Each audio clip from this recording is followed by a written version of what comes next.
Ahojte, vítajte pri dnešnom diele podcastu Sestry chaosu s Adel a s Renčou. Dnes vás vezmeme na cestu do sveta intríg, tajných operácií a otázok, na ktoré dodnes nepoznáme odpovede. Príbeh Dannyho Cassolara, investigatívneho novinára, ktorý zomrel za podozrivých okolností, je jedným z najtajomnejších a najkomplexnejších prípadov modernej histórie. Danny tvrdil, že odhalil niečo veľké. Niečo, čo nazval chobotnica. Oktopus, presne tak. Bola to nejaká globálna sieť moci, ktorá prepája vlády, korporácie, organizovaný zločin a dokonca technológie. Tesne predtým, než mohol svoje zistenia dokončiť, bol nájdený mŕtvý. Bola jeho smrť naozaj samovraždou, ako tvrdia oficiálne zdroje, alebo bol umlčaný, aby pravda nikdy nevyšla na povrch. Dnes vám približíme všetko, čo sme sa o Dannyho prípade dozvedeli. Budeme hovoriť o jeho vyšetrovaní, teóriách, ktoré z něho vzýšly a tajomstvách, které zostávají neodhalené. No pojďme si něco říct o Dannym. Danny byl teda americký investigativní novinář, který se narodil 16. června 1947 v McLeanu ve Virginii, což je teda předměstí Washingtonu DC. McLean je taky oblast známá vysokou koncentrací vládních zaměstnanců, diplomatů a profesionálů, což mohlo ovlivnit i jeho pohled na svět a zájem o politiku či zpravodajství. Pocházel ze střední třídy, ale jeho rodina měla určité zázemí, které mu poskytovalo více příležitostí, než by měl někdo z opravdu nižších vrstev. Měl typické americké dětství pro chlapce vyrůstající v 50. a 60. letech v Americe. Danny vyrůstal v poválečné Americe, kterou charakterizoval velký ekonomický růst, rozmach předměstí, vzestup střední třídy a silné zaměření na rodinné hodnoty. Toto prostředí pravděpodobně formovalo i jeho dětství. Pocházel taky ze 3 dětí, byl tuším nejstarší ze všech těch 3 dětí a jeho rodina pocházela z Itálie. Danny byl vášnivý čtenář a už od mládí snil o tom, že se stane spisovatelem.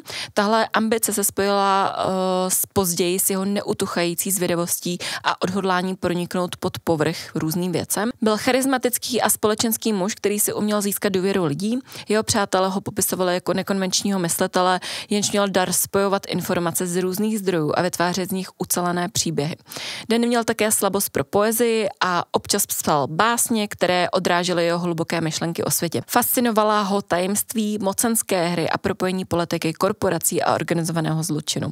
Zpočátku psal o běžných politických a společenských tématech, ale postupně začal odhalovat, že za mnohými událostmi stojí skryté struktury a rozsáhlé sítě vlivu.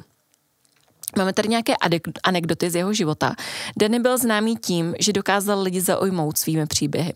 Jedna jeho známá vzpomínala, jak jednou při večeři s přáteli právě vyprávěl o té chobotnici a jejich temných chapadlech.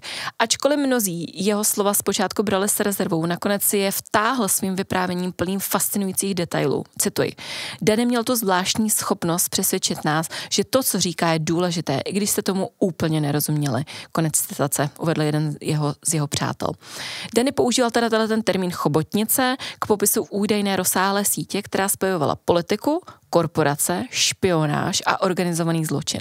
Věřil, že tahle ta síť, stejně teda jako chobotnice, má chapadla v různých oblastech globálního dění. Tato chobotnice údajně ovládala klíčové aspekty světové politiky a ekonomiky prostřednictvím korupce, manipulace a násilí.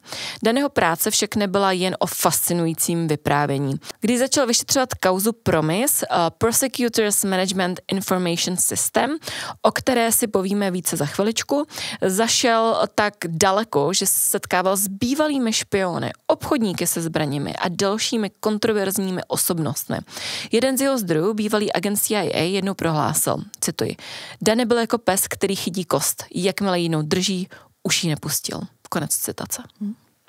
Tak presúvame sa teda už k tej kauze Promise, alebo to, ako bol ňou posadnutý Danny vlastne. Bola totiž to pre ňoho veľmi zásadná. Software Promise bol pôvodne vytvorený firmou Inslaw, na pomoc právnikom a sudcom pri správe prípadov. Bol to revolučný nástroj, no čoskoro sa ukázalo, že americká vláda si tento software prisvojila bez zaplatenia a ďalej ho upravila na špionážne účely. Promise sa údajne predával cudzincom, no jeho kód bol pozmenený tak, aby americké tajné služby mohli sledovať všetko, čo sa s jeho pomocou spravovalo. Danny začal skúmať Promise ako jednoduchú právnickú kauzu, no čo skoro objavil prepojenia na iránsku krízu s rukojemníkmi, obchodovanie so zbraňami a dokonca na medzinárodné pranie špinavých peňazí. Podľa jednej teórie Promise dokonca využívala mafia a diktátori na svoje vlastné účely. Pre Dannyho to nebola len kauza, bolo to tajomstvo, ktoré mohlo vysvetliť spôsob, akým svet funguje za oponou. Jedným z jeho najpamätnejších momentov bolo stretnutie s anonymným informátorom, ktorý mu údajne priniesol dôkazy o úpravách softvéru Promise. Tento muž mal strach o svoj život, no súhlasil s tým, že sa s Dannym stretne. Po tomto stretnutí Danny svojim priateľom povedal, citujem, keď toto vyjde na povrch, nikto nebude veriť, že som na to prišiel. Koniec citáce. Danny vždy veril, že spravodlivosť a transparentnosť sú základom zdravej spoločnosti. Promise ho zaujal nielen svojou technickou stránkou, ale aj etickými otázkami, ktoré otváral. Ako ďaleko sú vlády a korporácie ochotné zájsť, aby dosiahli svoje ciele? Dannyho posadnutosť chobotnicou ho však postupne izolovala. Stratil kontakt s viacerými priateľmi a jeho rodina sa o ňo začala obávať. Jeden z jeho bratov, Tony, spomínal, že Danny čoraz častejšie hovoril o tom, že sa ho snažia zastrašiť. Citujem teraz, je to nebezpečné, Tony, povedal raz. Ale ak to neurobím ja, kto to urobí? Keď sa blížil k finále svojho vyšetrovania, hovoril priateľom, že plánuje vydať knihu, ktorú nazval The Octopus, Secret Government and the Death of Danny Casolaro. Takže preklad je, že chobotnica, tajomstva vlády a smrť Dannyho Casolaro. Je zvláštní, jenom, že do toho vstupujú, že už psal o svý smrti. Tak on dostával nejaké výhrúšky, ako sa to povie po slovensky? Vyhrážky? Ja už neviem. Proste sa mu vyhrážali. Takže vyhrážky. Áno. Celý čas vlastne, takže proste očividne bol na nejakej stope. No, tvrdil, že to bude jeho najväčší prínos k odhaleniu pravdy, no zároveň sa priznal, že pociťuje veľký tlak. Jeden z jeho blízkych spomenul, Danny bol ako človek, ktorý balansuje na hrane útesu. Bol si vedomý nebezpečenstva, ale nechcel cúvnuť. To bola citácia. Je iróniou, že muž, ktorý si svojou charizmou a spoločenskosťou vedel ľahko získať priateľov, sa postupne ocitol v izolácii. Tí, ktorí ho poznali, si všimli, že jeho nekonečná energia a vášeň pre život sa začínali vytrácať, zatiaľ čo ho chobotnica pohlcovala. Danny vedel, že jeho vyšetrovanie je nebezpečné, no veril, že stojí za to riskovať. Nemohol však tušiť, že jeho posadnutosť chobotnicou ho dovedie k osudovému zvratu, ktorý zmení jeho život navždy. No jak už bylo zmíněno, tak Danny používal ten termín chobotnice alias teda oktopus k popisu údajných rozsáhlých struktur moci a vlivu, které byly podle něj propojené napříč vládami, zpravodajskými službami, korporacemi a zločineckými organizacemi. Tato metafora vystihovala něco, co považoval za globální, decentralizovanou a zároveň velmi koordinovanou síť, kde každé chapadlo představovalo jednu oblast kontroly. Danny věřil, že chobotnice funguje jako systém temných aliancí, které v pozadí řídí klíčové události ve světě. Od politických skandálů až po vojenské konflikty. Ačkoliv mnoho z těchto propojení bylo spekulativních, pro Dannyho skládala znepokojivý obraz světa, kde mocné zájmy manipulují děním na globální úrovni. Danny identifikoval 4 hlavní oblasti, které podle něj společně vytvořily tu globální síť moci, kterou nazýval teda chobotnice. Tyto oblasti ukazovaly, jak se technologie, politika, organizovaný zločin a finance proplétaly, aby ovládaly světové dění. První byla teda ta technologie Promise, špionáž vlastně ve velkém měřítku. Promise byl teda ten původní software vytvořený pro správu těch právních případů, byl podle Dannyho jádrem operací celé té chobotnice. Jak bylo už zmíněno, údajně její americké tajné služby nelegálně upravily pro špionážní účely. Promise umožňoval efektivní analýzu obrovského množství dat, což z něj činilo mimořádně cenný nástroj. Jeho modifikovaný kód údajně obsahoval takzvané zadní vrátka, která americkým zpravodajským agenturám umožňovala sledovat aktivity zahraničních vlád, organizací a dokonce i jednotlivců. Software byl prodáván zahraničním vládám, například Izrael, Iráku a dalším zemím, přičemž tyto vlády netušily, že USA sledují všechny jejich kroky. Danny tvrdil, že Promis byl použit i k monitorování disidentů, politických oponentů a obchodníků se zbraněmi. Promis se stal symbolem technologického propojení chobotnice, protože jeho využívání nebo využití sahalo od vládních struktur až po organizovaný zločin. No a Danny sa domnieval, že chobotnica mala svoje chápadla aj v škandále Irán-Contra, ktorý otriasol Spojenými štátami v 80. rokoch. Irán-Contra škandál zahrňal tajné a ilegálne operácie americkej vlády, pri ktorých sa predávali zbrane Iránu, krajine, ktorá bola v tom čase považovaná za nepriateľa Spojených štátov. Výnosy z predaja boli tajne použité na financovanie povstalcov Contras v Nikarague, ktorí bojovali proti tamojšej marxistickej vláde sandinistov. Táto operácia bola vykonávaná napriek zákazu kongresu financovať Contras a obchádzala oficiálne americké zákony. Danny odhalil, že Promis mohol byť použitý na sledovanie tokov peňazí a zbraní v týchto ilegálnych transakciách. Peniaze zo zbrojných predajov Iránu údajne putovali cez komplikovanú sieť bank a účtov priamo k povstalcom. Podľa jeho zdrojov sa na operáciách podielali aj kľúčové osoby zo CIA, ktoré manipulovali s finančnými a spravodajskými údajmi, aby skryli svoje aktivity pred verejnosťou. Irán-Contra bol pre Dannyho dôkazom, že chobotnica nielenže kontroluje technologické nástroje, ale aj ovplyvňuje svetové konflikty na dosiahnutie svojich cieľov. Podľa Dannyho vyšetrovania mali chobotnica a organizovaný zločin viac spoločného, než by si človek dokázal predstaviť. Mafia, drogové kartely a ďalšie zločinecké skupiny údajne spolupracovali s vládnymi a spravodajskými agentúrami. Danny identifikoval, že Promis mohol byť predaný dokonca aj mafiám, ktoré ho používali na sledovanie svojich operácií, ako sú pašovanie drog a obchodovanie so zbraňami. Software im umožňoval efektívne plánovať a vykonávať svoje aktivity. Podľa Dannyho mohli niektoré vlády vedome tolerovať a dokonca podporovať tieto činnosti, pokiaľ to zodpovedalo ich vlastným záujmom. Napríklad pašovanie drog mohlo financovať tajné operácie, ktoré by neprešli kongresovou kontrolou. Spolupráca medzi štátom a organizovaným zločinom bola pre Dannyho dôkazom, že chobotnica nemá žiadne morálne zábrany. No a pak tady máme bankovní podvody. Bankovní sektor byl totiž pro Dannyho dalším klíčovým chapadlem této chobotnice. Tvrdil, že globální bankovní instituce byly zapojené do praní špinavých peněz, financování ilegálních operací a manipulace trhů. Podle Dannyho se nelegální zisk z drog, zbraní a dalších činností prali prostřednictvím mezinárodních bank, často za účasti offshoreových daňových rájů. Promis údajně umožnil sledování a manipulaci bankovních transakcí. Danny věřil, že některé banky záměrně spolupracovali s chobotnicí, aby zajistili financování svých vlastních operací. Jedním z příkladů byl skandál kolem banky BCCI, Bank of Credit and Commerce International, která byla zapojená do nelegálních operací, včetně financování terorismu a praní špinavých peněz. Danny věřil, že BCCI byla jedním z hlavních nástrojů chobotnice. No a Danny Casolaro strávil roky svojho života skúmaním viacerých prepojených teórií, ktoré sa nakoniec stali základom jeho konceptu chobotnice. Tieto teórie sa točili samozrejme okolo korupcie, špionáže, ilegálnych operácií a globálnych finančných manipulácií. No a ideme si teraz dať nejaký prehľad hlavných oblastí jeho vyšetrovania. Takže, ako sme si už vraveli, bola to kauza Inslaw a Software Promise, ale teraz si trošku povieme viac ešte o tom. Takže, ako sme spomínali, tak toto bol naozaj kľúčová súčasť jeho vyšetrovania. Bolo to prepletené s ďalšími všetkými vlastne oblastiami.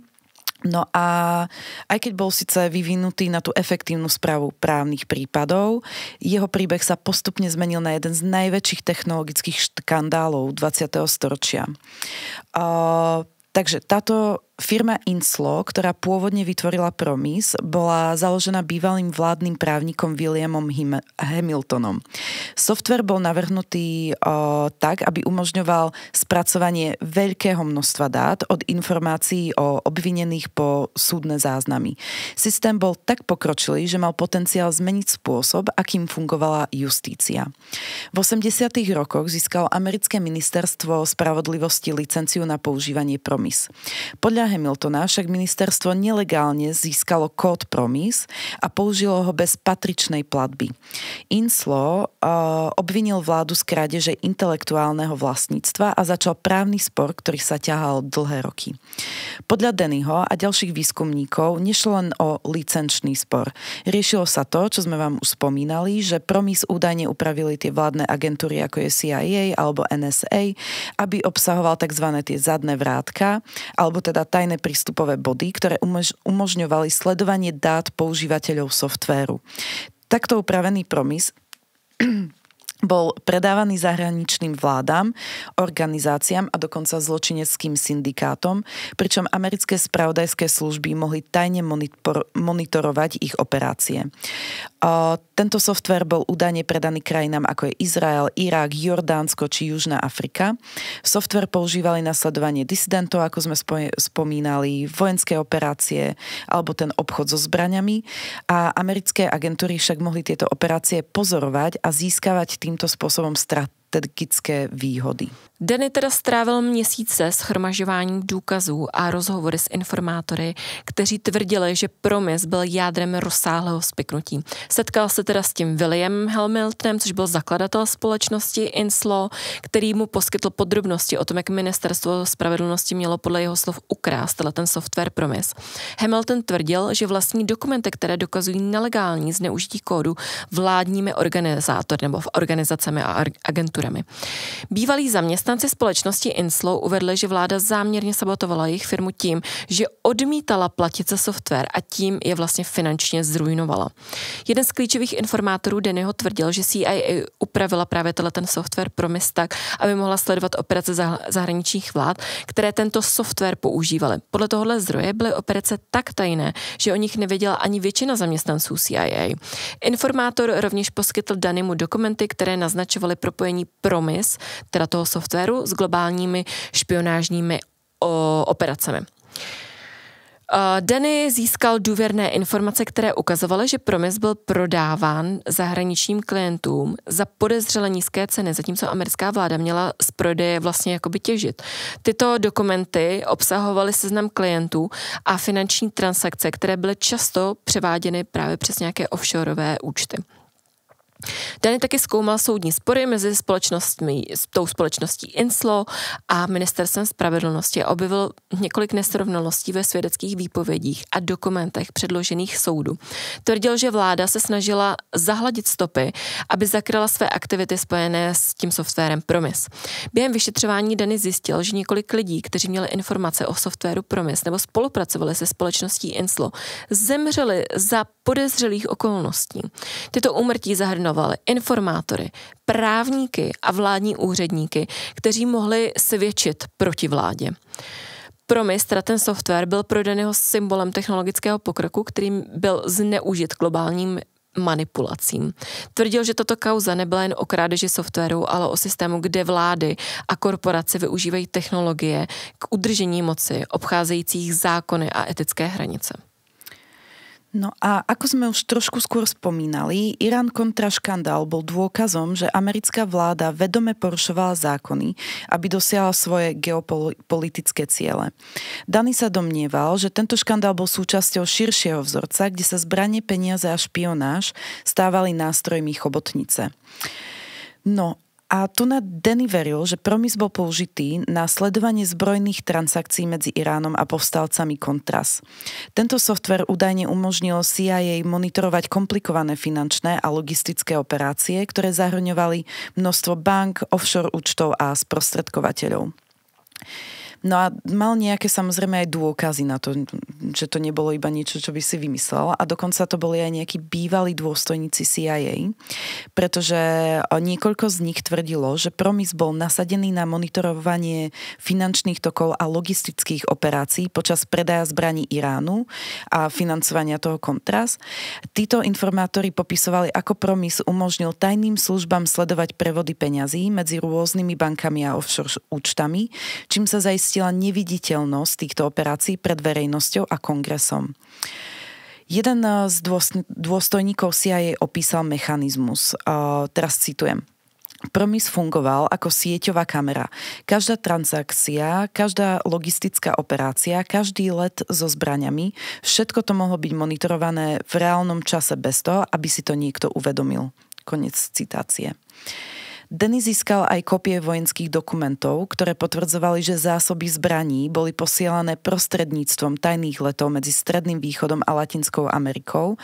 Dokumenty naznačovali, že niektoré z týchto operácií sa riadili cez siete, ktoré boli monitorované Promisom. Tento škandál ukázal, že chobotnica dokáže zasahovať do globálnych konfliktov, ovplyvňovať politické zmeny a obchádzať legislatívne prekážky. Irán-Contra bol pre Dennyho dôkazom, že globálne mocnosti nie sú viazané zákonmi, ak ide o dosiahnutie ich cieľov. Denny taky zjistil, že finanční sektor hrál klíčovou roli v aktivitách chobotnice. Tvrdil, že globální bankovní instituce nebyly jen nástroje pro převod peněz, ale přímo se podílely na praní špinavých peněz, financování nelegálních operací a manipulaci světových trhů. Promis byl podle Dennyho opět ústředním prvkem, tentokrát použitým ke sledování a skrytí složitých finančních toků. Tato část jeho vyšetřování se zaměřila zejména na jeden z největších bankovních skandálů 20. století a to byl právě případ BCCI, tedy Bank of Credit and Commerce International. Tato BCCI, to byla mezinárodní banka, která byla založena v 70. letech, byla později označena za největší pračku špinavých peněz na světě. Banka poskytovala své služby vládám, diktátorům, zločineckým organizacím a dokonce teroristickým skupinám.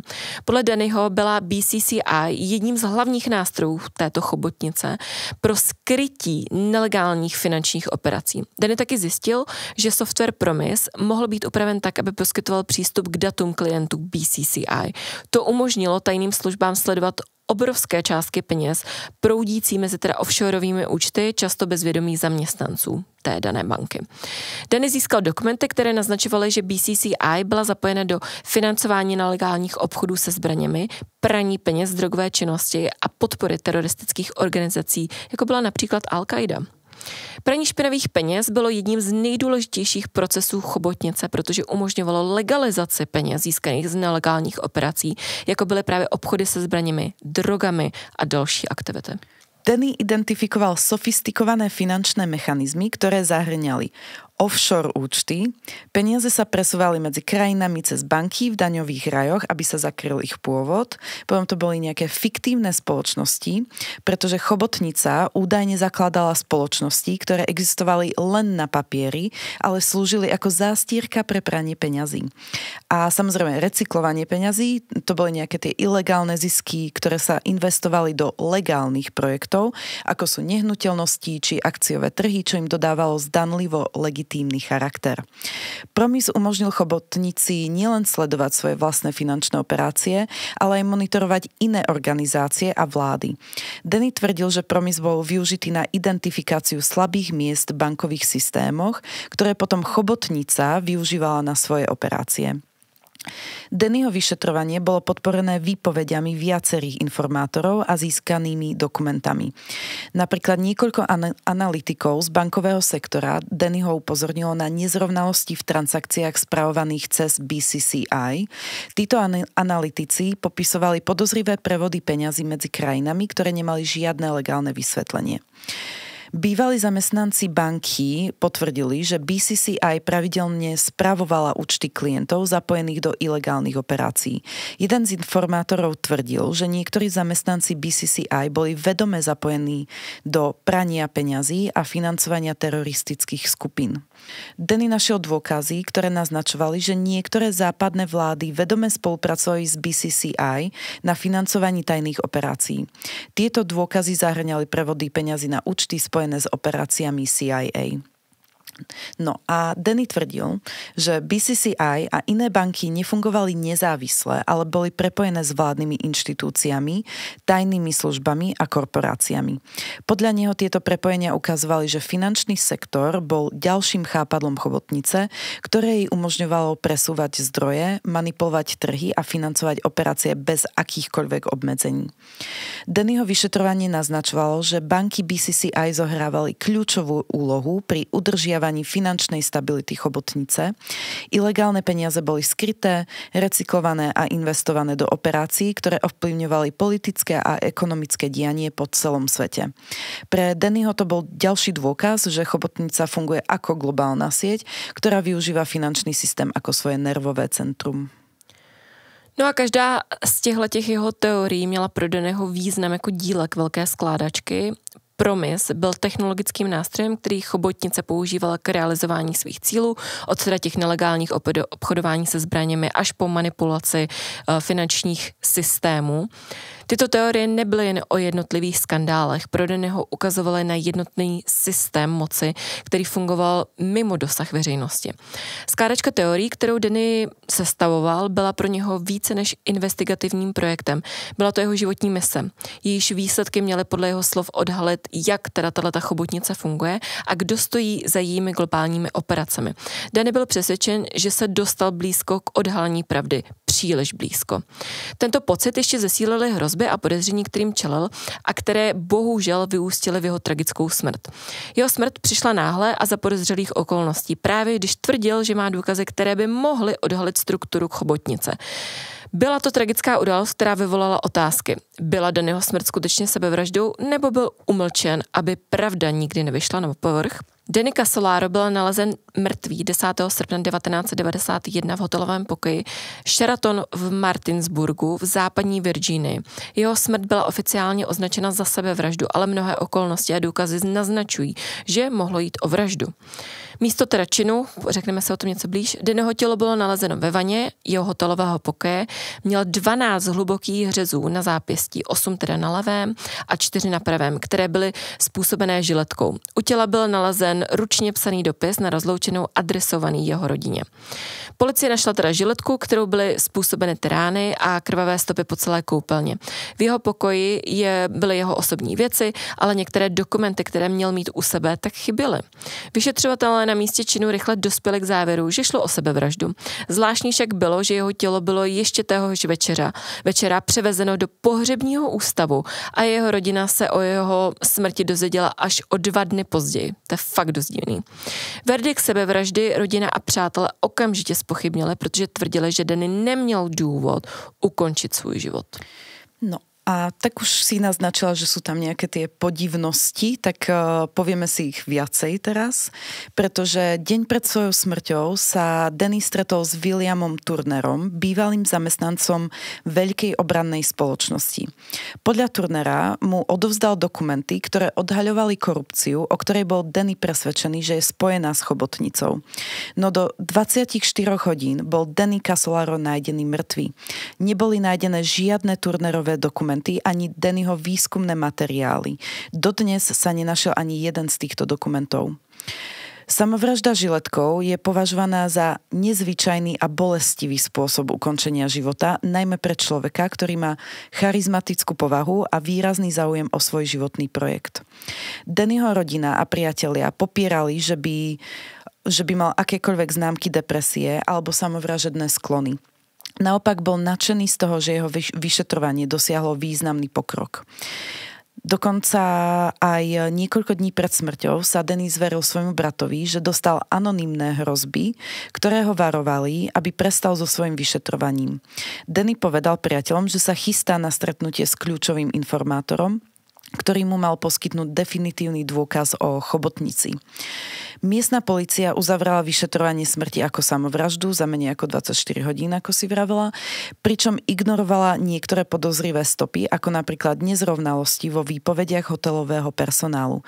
Personál napríklad našiel 2 zakrvavené uteráky, ručníky, ktoré mohli byť použité na vyčistenie kúpeľne po vražde alebo zničenie tých stôb alebo niečo.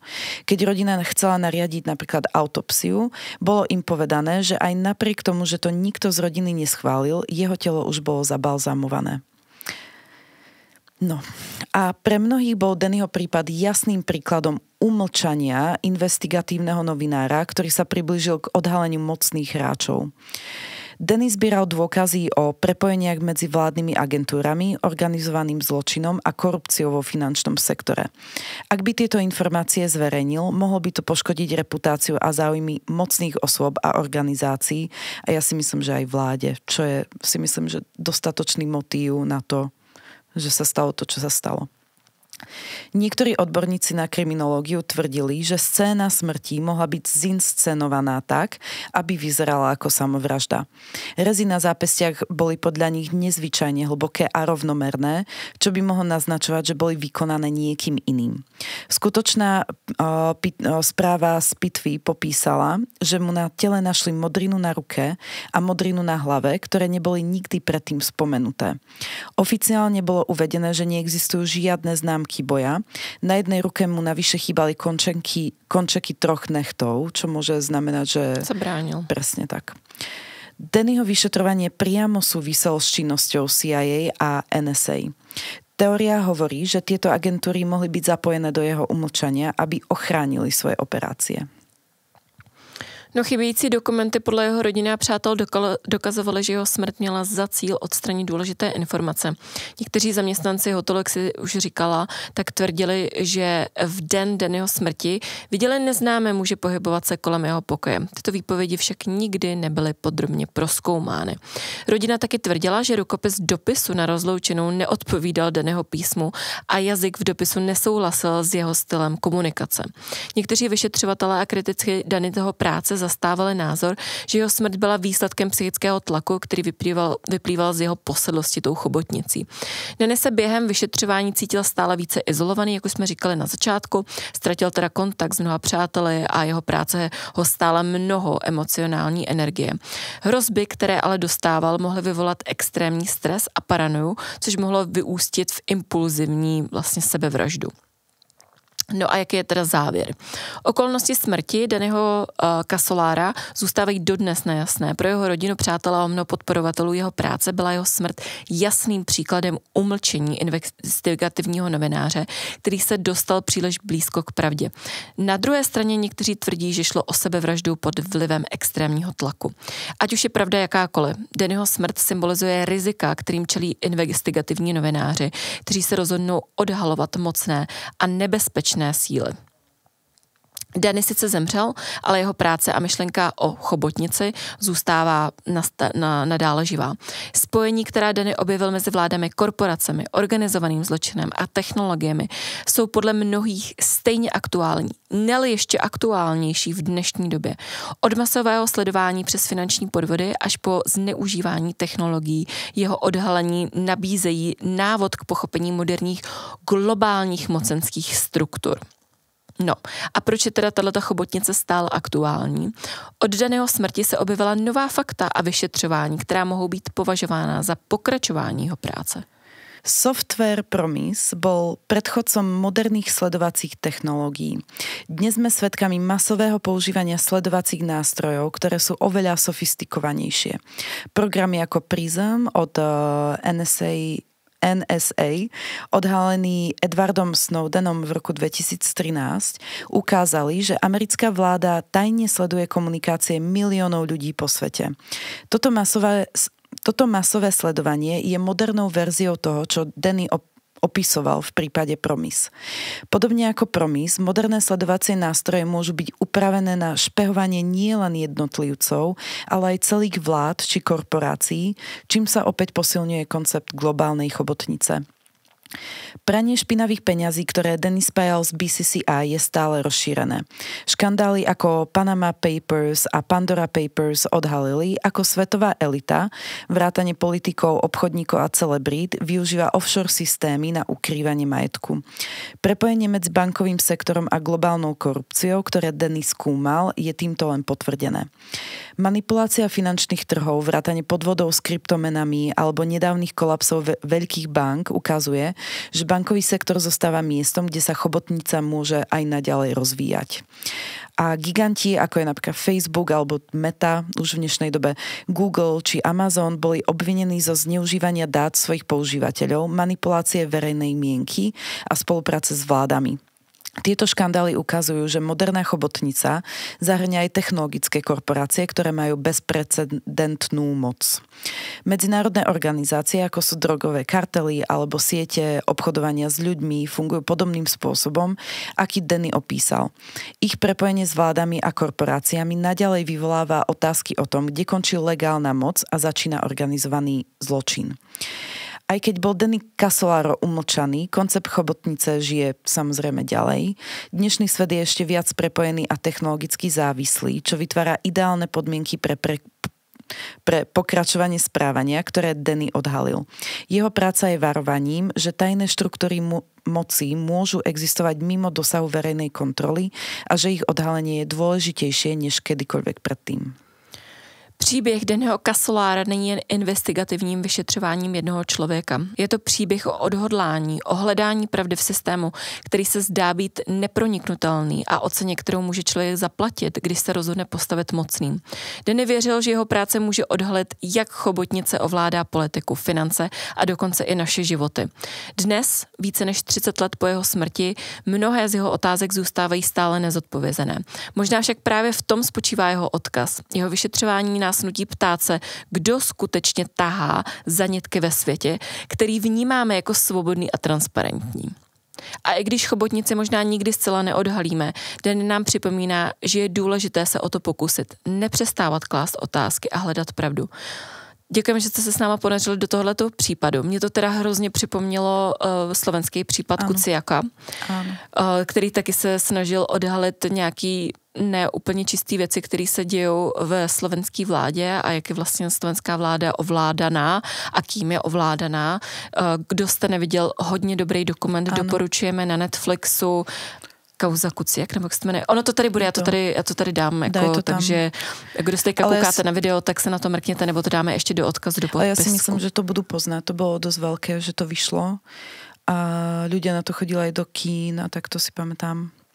Bylo to musím říct, že bylo mi, je to možný, asi jo. A musím říct, že jsem to viděla, myslím, minulý rok teprve, nebo předminulý rok a bylo mi z toho teda vyloženě fyzicky zle. Není to tak starý, ne, to je tak 2 roky max, si myslím. No, za mňa je to veľmi, veľmi akože citlivá téma. A hlavne podobný příběh, bych tak jako řekla. No. Ale pre mňa je to veľmi citlivé, čo sa stalo na Slovensku, samozrejme. A napríklad, ja som aj uvažovala, ale to som si povedala, že takýto príbeh by som napríklad ani asi nechcela spracovať kvôli tomu, že už je to dosť a já si myslím, že ten Netflix to zpracoval tak dobře, že už není potřeba k tomu jako asi víc něco vytahovat. Myslím si, že možná je dobrý si to jednou za čas pustit, aby člověk si připomněl vlastně, co se děje, co je možný a co některý lidi jsou ochotní vlastně, aby ubránili tu svoji pravdu, tak co jsou ochotní jako udělat. Tak. No a čo si teda myslíš? Bol zabitý? Já si myslím, že byl zabitý a myslím si, že vlastně, jak jsme tady probírali ten příběh, tak mně přijde hrozně smutný to, že dnešní doba je podle mě tak strašně zvrácená, že i kdybychom na něco takového přišli, že ty lidi, že by jim to bylo úplně jedno prostě, že by jakoby nikdo za to nebyl nějak potrestaný, nebo víš, že prostě mně přijde, že ta doba, co byla před 30 lety, tak teď jsme se úplně nějak jako odklonili a že některé věci jsou mnohem víc povolenější, nebo že lidi mi přijde, že rychleji zapomínají a že nad těma věcma mávnou rukou, takže i třeba to s tou metou, že jo, prostě jak schromažďovali data a nikoho, podle mě lidem je to úplně jedno prostě. Tak lebo si povedia, že aj tak nič nevyrieším.